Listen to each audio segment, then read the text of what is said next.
হ্যাঁ, তা আপনি পেশেন্ট?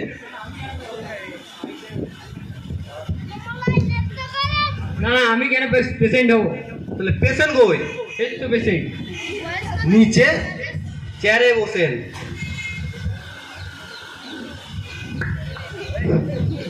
আরে ওইভাবে না, আমার মতো চেয়ারে বসেন, নিচে নেমে। আরে বাবা, চেয়ারে বসেন, চেয়ারে, আমার মতো চেয়ারে বসেন।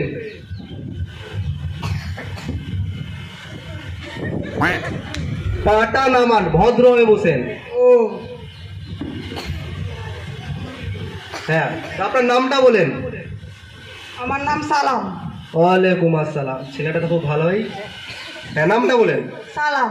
ওয়ালাইকুম আসসালাম। দাদা নামটা বলেন, নামটা। নামই সালাম। ও, টাইটেল কি? পাঠান। সালাম পাঠান,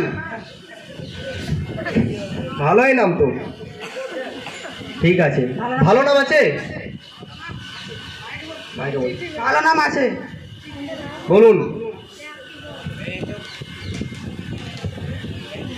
টাকা কেন বার করছেন? এখন টাকা লাগবে না। না, আমার নামই বার করছি। বাবা মা ছোট্ট একটা নাম রেখেছিল, সেই নামটা মুখস্থ করতে পারেনি, ওটা লিখে এনেছি।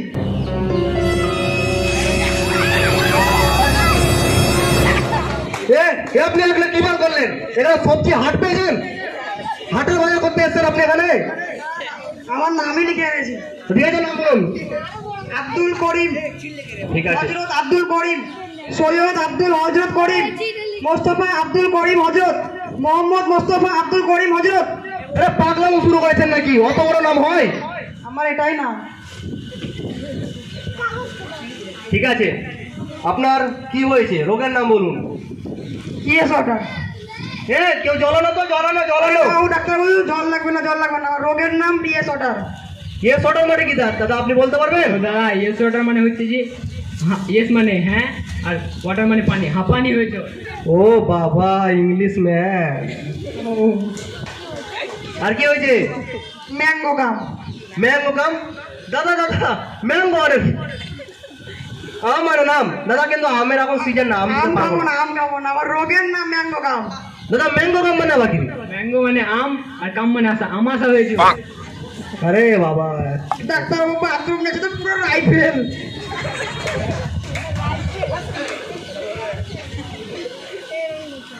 আর কি হয়েছে? কামড়ায়। কামড়ায়? আপনাকে কামড়ান নাকি আবার? না, আমি কেন কাম? তাহলে কি কামড়ায়? আমার গা হাত পা কামড়ায়। সহজ ভাবে বলতে পারছেন না? ঠিক আছে, তো আপনি আর লিখে দিচ্ছি ওষুধ, সব রিপোর্ট লিখে দিচ্ছি।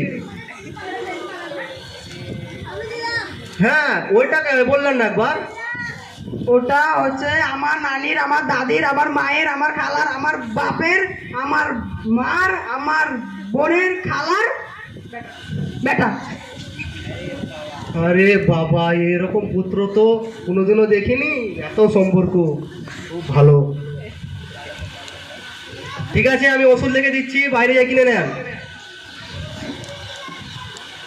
দাদা আপনাকে একটা কথা বলবো। বলুন। আসলে আমি ডাক্তার নয়, বাইরে বসেছিলাম তো, কাউকে পাচ্ছিলাম না গল্প করার মতো, তাই ভিতরে এসে দেখছি ডাক্তারের ঘরে এসি লাগা আছে, কারোর সঙ্গে গল্প করা হবে। আসলে আমি ডাক্তার নয়। ডাক্তারবাবু আমি একটা সত্যি কথা বলবো। হ্যাঁ বলেন। আমিও গল্প করার জন্য কাউকে পাশে পেয়েছিলাম না। চায়ের দোকানে বসেছিলাম, দেখলাম সামনে ওষুধের দোকান, এই জন্য এসেছিলাম এখানে। ঘন্টা